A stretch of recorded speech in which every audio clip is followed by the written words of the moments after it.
हाँ जी स्टूडेंट्स, बेटा अपनी इंग्लिश की book a rainbow of English ਉਹਦੇ ਵਿੱਚ ਅੱਜ मैं ਤੁਹਾਨੂੰ सैक्शन ए ਦਾ फस्ट लैसन करवा रही हाँ हसन's अटेंडेंस प्रॉब्लम। इसकी राइटर का नेम हैगा सुधा मूर्ति। तुसी इस राइटर का लिखिया होया लैसन +1 क्लास के विच भी रीड किया। फस्ट लैसन से तुहाडा जेंडर बाइस, उही सेम राइटर है सुधा मूर्ति।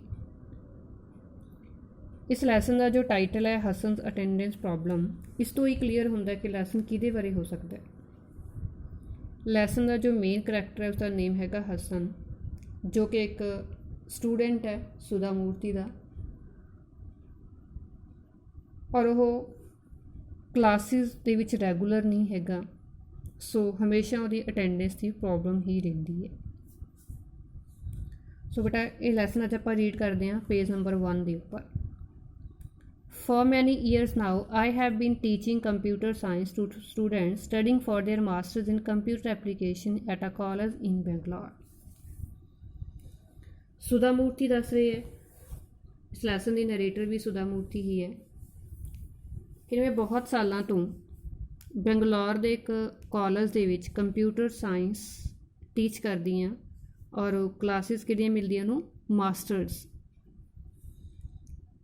I have interacted with many students, and though it is not possible to remember all of them now, the memories of some are etched to my head. That is not because they were all brilliant, but rather because something in them was very different from the others.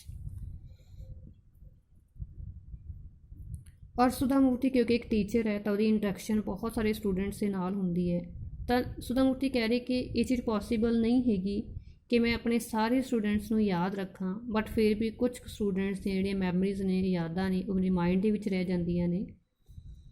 इहदा reason ये नहीं है कि सिर्फ वही students कहंदे मैनूं याद रहिंदे है जिहड़े कि ब्रिलियंट हुंदे, इंटैलीजेंट हुंदे है,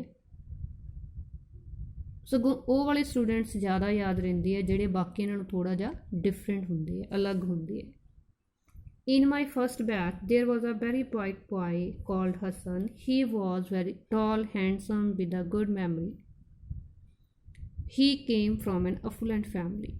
He was the only son. और सुधा मूर्ति के फस्ट बैच के विच एक लड़का सी जिहदा नेम हसन सी, जिहड़ा कि टॉल सी, हैंडसम सी, बहुत स्मार्ट सी, और जिहदी मैमरी बहुत अच्छी सी, और एक बहुत ही ज़्यादा रिच फैमिली नूं बिलोंग करता सी, और अपने पेरेंट्स का इकल्ला ही बेटा सी।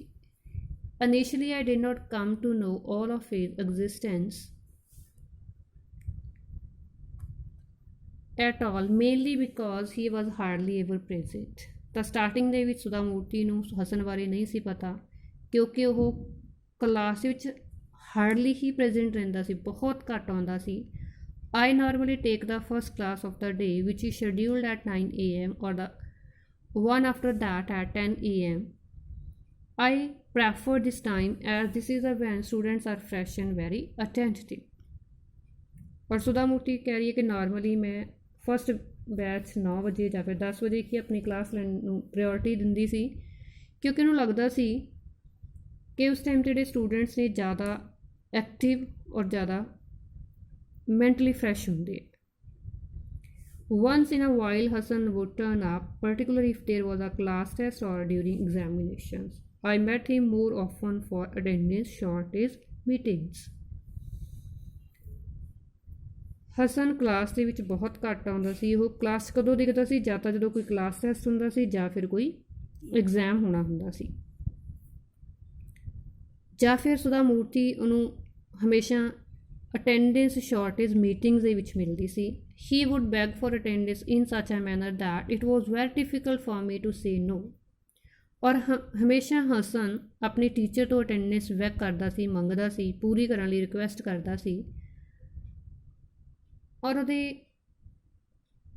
ਅਟੈਂਡੈਂਸ ਪੂਰੀ ਕਰਵਾਉਣ ਦਾ ਜੋ ਰਿਕੁਐਸਟ ਕਰਨ ਦਾ ਤਰੀਕਾ ਸੀ ਇਸ ਤਰ੍ਹਾਂ ਦਾ ਹੁੰਦਾ ਸੀ ਕਿ ਟੀਚਰ ਨੂੰ ਮਨਾ ਨਹੀਂ ਸੀ ਕਰ ਸਕਦੀ।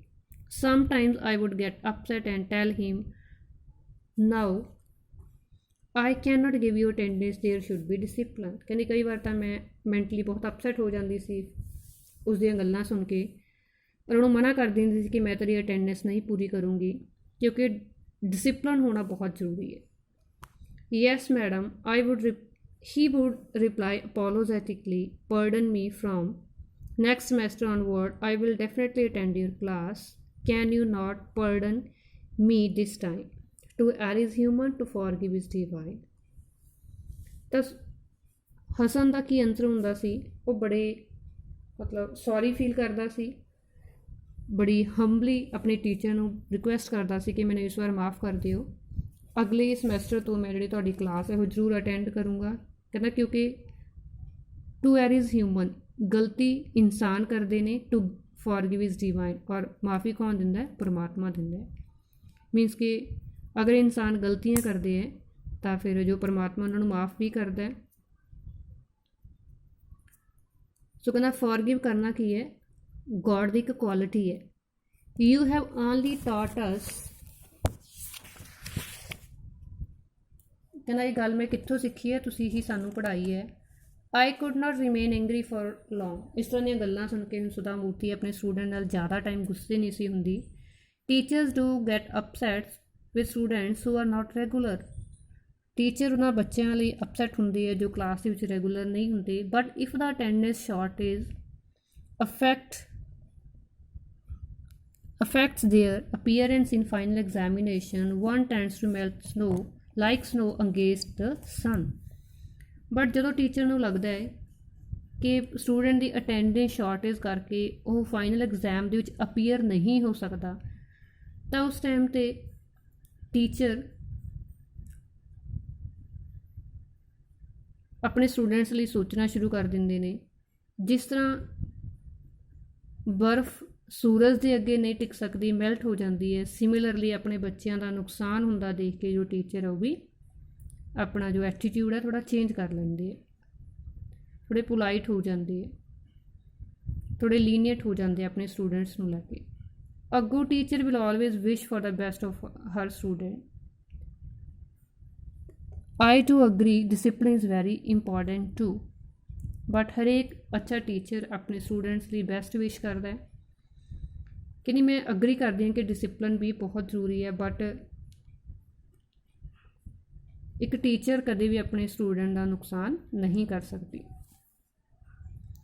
As he was very bright, Hassan would invariably get a first class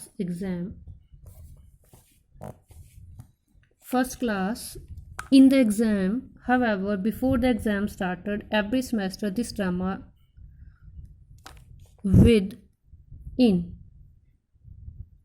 with Hassan would be repeated. I would get upset, threaten, and ultimately give in। ਕਿਉਂਕਿ ਹਸਨ ਇੱਕ ਬਹੁਤ ਇੰਟੈਲੀਜੈਂਟ ਸਟੂਡੈਂਟ ਸੀ, ਬ੍ਰਾਈਟ ਸਟੂਡੈਂਟ ਸੀ, ਸੋ class ਦੇ ਵਿੱਚ ਹਮੇਸ਼ਾ ਉਹ first ਰਹਿੰਦਾ ਸੀ, ਉਹਦੀ first position ਆਉਂਦੀ ਸੀ। ਜਦੋਂ ਵੀ ਉਹਦੇ ਐਗਜ਼ਾਮ ਸਟਾਰਟ ਹੋਣੇ ਹੁੰਦੇ ਸੀ ਤਾਂ ਉਹ ਹਰੇਕ ਵਾਰ ਜੋ ਉਹਦਾ ਡਰਾਮਾ ਸੀ ਉਹ ਰਿਪੀਟ ਹੁੰਦਾ ਸੀ। ਡਰਾਮਾ ਕੀ ਸੀ ਕਿ ਹਰੇਕ ਵਾਰ ਉਹ ਸੁਧਾ ਮੂਰਤੀ ਨੂੰ ਅਟੈਂਡੈਂਸ ਸ਼ਾਰਟੇਜ ਮੀਟਿੰਗ 'ਚ ਮਿਲਦਾ ਸੀ, ਅਟੈਂਡੈਂਸ ਰੈਂਡਰ ਕਰਵਾਉਣ ਲਈ ਰਿਕੁਐਸਟ ਕਰਦਾ ਸੀ, ਔਰ ਟੀਚਰ ਉਹਦੀ ਗੱਲ ਨੂੰ ਮੰਨ ਲੈਂਦੀ ਸੀ। ਕਹਿੰਦੀ ਮੈਂ ਅਪਸੈਟ ਹੋ ਜਾਂਦੀ ਸੀ, ਉਹਨੂੰ ਥ੍ਰੈਟਨ ਕਰਦੀ ਸੀ, ਉਹਨੂੰ ਸਮਝਾਉਂਦੀ ਸੀ, ਧਮਕੀ ਦਿੰਦੀ ਸੀ, ਬਟ ਫਿਰ ਤੋਂ ਜੋ ਉਹਦੀ ਅਟੈਂਡੈਂਸ ਉਹ ਪੂਰੀ ਕਰ ਦਿੰਦੀ ਸੀ। Each time Hassan would promise to improve his attendance record and for 1 week would attend all classes, then the same old story would follow. Each time he had a different reason for his absences. Unfortunately, they always seemed genuine to me। ਹਰੇਕ ਵਾਰ teacher ਨਾਲ promise ਕਰਦਾ ਸੀ ਕਿ ਆਪਣੀ attendance ਨੂੰ improve ਕਰੇਗਾ, ਫਿਰ ਇੱਕ ਹਫ਼ਤਾ ਕਲਾਸਿਸ ਵੀ ਲਾਉਂਦਾ ਸੀ, ਬਟ ਉਸ ਤੋਂ ਬਾਅਦ ਫਿਰ ਤੋਂ ਜਿਹੜੀ ਓਲਡ ਸਟੋਰੀ ਸੀ, ਜੋ ਪੁਰਾਣੀ ਕਹਾਣੀ ਸੀ, ਉਹਨੂੰ ਦੁਹਰਾਇਆ ਜਾਂਦਾ ਸੀ। ਹਰੇਕ ਵਾਰ ਅਟੈਂਡੈਂਸ ਸ਼ਾਰਟੇਜ ਮੀਟਿੰਗ ਦੇ ਵਿੱਚ ਉਹਦੇ ਕੋਲ ਅਲੱਗ ਰੀਜ਼ਨ ਹੁੰਦਾ ਸੀ ਉਹਦੇ ਐਬਸੈਂਟ ਹੋਣ ਦਾ, ਔਰ ਹਰੇਕ ਵਾਰ ਟੀਚਰ ਨੂੰ ਉਹਦਾ ਜਿਹੜਾ ਐਕਸਕਿਊਜ਼ ਸੀਗਾ ਉਹ ਜੈਨੂਅਨ ਵੀ ਲੱਗਦਾ ਸੀ। Once I got tired of his stories and called his parents। ਕਹਿੰਦੇ ਇੱਕ ਵਾਰ ਮੈਂ ਇਸ ਤਰ੍ਹਾਂ ਦੀਆਂ ਸਟੋਰੀਜ਼ ਤੋਂ ਫੈਡ ਅਪ ਹੋ ਗਈ, ਥੱਕ ਗਈ, ਤਾਂ ਉਹਦੇ ਪੇਰੈਂਟਸ ਨੂੰ ਬੁਲਾਇਆ। Your son is a bright boy, he is not arrogant but he is indisciplined. If only he came to class regularly and attended the lab, I am sure he can get a rank। ਤਾਂ parents ਨੂੰ ਬੁਲਾਇਆ ਗਿਆ, PTM ਰੱਖੀ ਗਈ, ਤਾਂ ਉਸ ਦੇ ਵਿੱਚ ਸੁਧਾ ਮੂਰਤੀ ਨੇ ਉਹਦੇ ਪੇਰੈਂਟਸ ਨੂੰ ਸਮਝਾਇਆ ਕਿ ਤੁਹਾਡਾ ਜੋ ਬੇਟਾ ਹੈਗਾ ਬਹੁਤ ਇੰਟੈਲੀਜੈਂਟ ਹੈ, ਬਰਾਈਟ ਹੈ, ਬਟ ਇਹ ਕੋਈ ਐਰੋਗੈਂਟ ਨਹੀਂ ਹੈਗਾ, ਇਲ ਮੈਨਰਡ ਨਹੀਂ ਹੈਗਾ, ਬਟ ਪ੍ਰੋਬਲਮ ਹੈਗੀ ਹੈ ਇਹਦੀ ਇਨਡਿਸਿਪਲਨ ਦੀ। ਇਨਡਿਸਿਪਲਨ ਵੀ ਕੀ ਹੈ ਕਿ ਕਲਾਸ ਰੈਗੂਲਰ ਨਹੀਂ ਆ ਰਿਹਾ। ਜੇ ਕਹਿੰਦੇ ਉਹ ਕਲਾਸ ਆਵੇ, ਲੈਬ ਅਟੈਂਡ ਕਰੇ, ਤਾਂ ਮੈਂ ਇਸ ਗੱਲ ਦੀ ਸ਼ੋਰਟੀ ਦਿੰਦੀ ਹੈ ਕਿ ਜਿਹੜਾ ਉਹਦਾ ਰੈਂਕ ਹੈ ਉਹ ਫਸਟ ਆਏਗਾ। I have failed to convince him. I will be happy if you could look into the matter more seriously because this is going to affect his life, I said to them.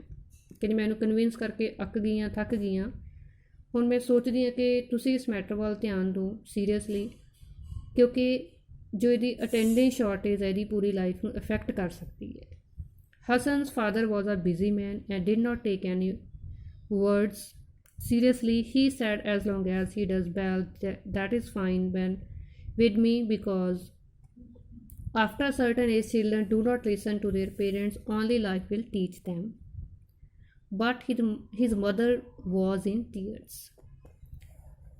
ਤਾਂ ਸੁਧਾ ਮੂਰਤੀ ਨੂੰ ਉਹਦੇ father ਨੂੰ ਮਿਲਣ ਤੋਂ ਬਾਅਦ ਲੱਗਿਆ ਕਿ ਇਹਦਾ ਫਾਦਰ ਇੱਕ ਬਿਜ਼ੀ ਪਰਸਨ ਹੈ, ਇੱਕ ਬਿਜ਼ਨਸਮੈਨ ਹੈ, ਜਿਹਦੇ ਕੋਲ ਕੋਈ ਟਾਈਮ ਨਹੀਂ ਹੈਗਾ ਆਪਣੇ ਬੇਟੇ ਦੇ ਲਈ। ਉਹਨੇ ਸਿਰਫ ਟੀਚਰ ਨੂੰ ਕੀ ਕਿਹਾ ਕਿ ਜਿੰਨਾ ਟਾਈਮ ਇਹ ਠੀਕ ਪੜ੍ਹ ਰਹੇ ਹੈ ਠੀਕ ਹੈ, ਕਿਉਂਕਿ ਇੱਕ ਸਰਟਨ ਏਜ ਤੋਂ ਬਾਅਦ ਇੱਕ ਇਸ ਤਰ੍ਹਾਂ ਦੀ ਉਮਰ ਹੁੰਦੀ ਹੈ ਬੱਚਿਆਂ ਦੀ ਜਦੋਂ ਆਪਣੇ ਪੇਰੈਂਟਸ ਨੂੰ ਸੁਣਨਾ ਬੰਦ ਕਰ ਦਿੰਦੇ ਹੈ। ਸਿਰਫ ਫਿਰ ਉਹਨਾਂ ਨੂੰ ਉਹਨਾਂ ਦੀ ਜਿਹੜੀ ਲਾਈਫ ਹੈ, ਜ਼ਿੰਦਗੀ ਹੈ, ਸਿਰਫ ਉਹੀ ਸਿਖਾ ਸਕਦੀ ਹੈ, ਮੀਨਸ ਜਿਹੜਾ ਐਕਸਪੀਰੀਅੰਸ ਹੈ ਉਹੀ ਉਹਨਾਂ ਨੂੰ ਸਬਕ ਦਿੰਦਾ ਹੈ। ਬਟ ਫਾਦਰ ਥੋੜ੍ਹਾ ਹਰਟਡ ਲੱਗ ਰਿਹਾ ਸੀ, ਬਟ ਮਦਰ ਬੜੀ ਇਮੋਸ਼ਨਲ ਸੀ। ਇਸ ਤਰ੍ਹਾਂ ਦੀਆਂ ਗੱਲਾਂ ਸੁਣ ਕੇ ਮਦਰ ਨੇ ਰੋਣਾ ਸ਼ੁਰੂ ਕਰ ਦਿੱਤਾ।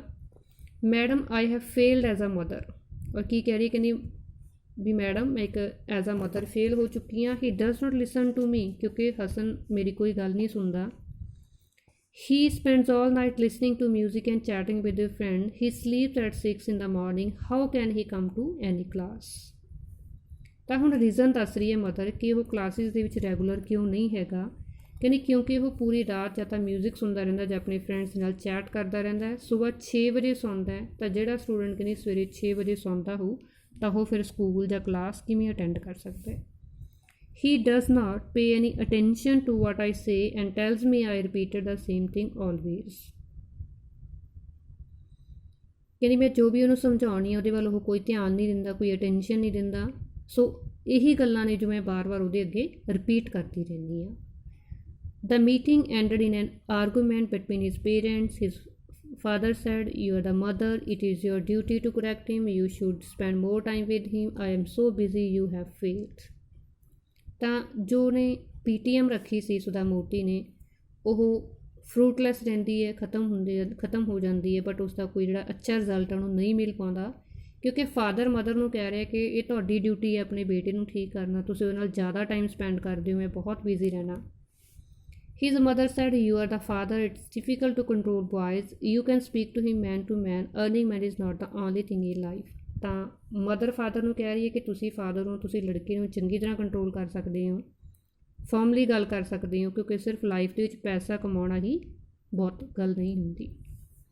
ਸੋ ਮਦਰ ਔਰ ਫਾਦਰ ਦੇ ਵਿੱਚ ਇਸ ਤਰ੍ਹਾਂ ਆਰਗੂਮੈਂਟ ਹੁੰਦੇ ਰਹਿੰਦੇ ਹੈ, ਬਹਿਸ ਹੁੰਦੀ ਰਹਿੰਦੀ ਹੈ। ਦਿਸ ਕੰਟੀਨਿਊ ਫॉर ਅ ਵਾਈਲ, ਇਹ ਆਰਗੂਮੈਂਟ ਕੁਝ ਟਾਈਮ ਚੱਲਦੇ ਹੈ। ਦ ਮੀਟਿੰਗ ਐਂਡਡ ਫਰੂਟਲੈਸਲੀ, ਔਰ ਫਾਈਨਲੀ ਜਿਹੜੀ ਮੀਟਿੰਗ ਹੈ ਉਹ ਫਰੂਟਲੈਸਲੀ ਖਤਮ ਹੋ ਜਾਂਦੀ ਹੈ। Hasan continue in his ways till he passed out of his course as usual in first class. Till he passed out of his course as usual in first class. He was a nice boy. He came and thanked me. ਤਾਂ ਇਸ ਤਰ੍ਹਾਂ ਜੋ meeting ਹੈ ਉਹ ਫਰੂਟਲੈਸਲੀ ਖਤਮ ਹੋ ਜਾਂਦੀ ਹੈ। ਹਸਨ ਦੇ ਜਿਹੜੇ ਤੌਰ ਤਰੀਕੇ ਹੈ ਉਹ ਸੇਮ ਰਹਿੰਦੇ ਹੈ। ਐਜ਼ ਯੂਜ਼ਲ ਉਹ ਕਲਾਸ ਦੇ ਵਿੱਚ ਰੈਗੂਲਰ ਨਹੀਂ ਹੁੰਦਾ, ਬਟ ਕਲਾਸ ਦੇ ਵਿੱਚ ਉਹ ਫਸਟ ਆਉਂਦਾ ਹਰੇਕ ਵਾਰ ਸੁਧਾ ਮੂਰਤੀ ਦੇ ਕੋਲ ਆਉਂਦਾ ਹੈ ਔਰ ਉਹਦਾ ਆ ਕੇ ਥੈਂਕਸ ਕਰਦਾ ਹੈ।